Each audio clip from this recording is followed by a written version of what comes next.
Risk management is a very significant thing when it comes to managing a farm business, and you guys would appreciate that with a lot of uncertainty that you've gone through in the last few years. But when you think about risk management, there's actually 4 stages you should go through in your mind when you're thinking about and planning to improve the management of risk on your business. The first one is identifying the risk. The second one then is looking at the likelihood of that risk occurring and what the consequence is if that risk occurs. The third one then is to rank them so we can identify the major risks that you need to manage, because you won't be able to manage them all. And the last one is then, okay, if they're the important risks, how do we manage them and put strategies in place so that we're less affected by those risks when they occur. Okay, let's go back and have a look at the types of risk. There's actually 7 categories. The first one is commercial and legal. Good example of that is you've bought land recently, you've written out a mortgage legal document with the bank. You've got to be understanding what risk you've put into the business by taking that on. The second one is economic. Again, that's international markets, local markets, prices go up and down. You're well familiar with that. The third one is environmental. That's to do with climate variability, rainfall, heat, frost, hail. You guys are very used to having to manage that. And the fourth one there is political.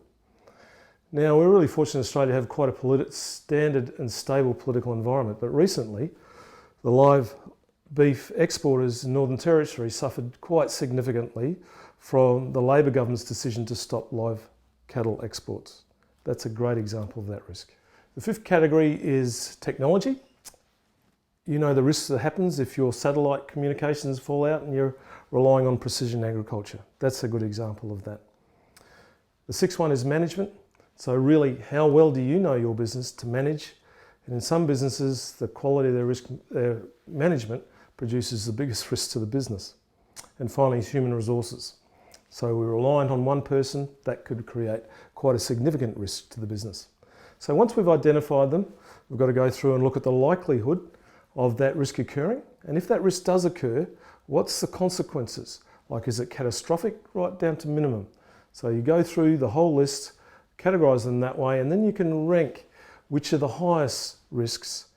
And I'd suggest you just look at the most significant 6 risks and then think about the 4th category, which is how to manage those. So what strategies can we put in place to manage it? A good example is fire or theft. If that happens to the business, is it catastrophic? We might say yes. How do we manage it? Well, we take out insurance. That's a good strategy for that risk.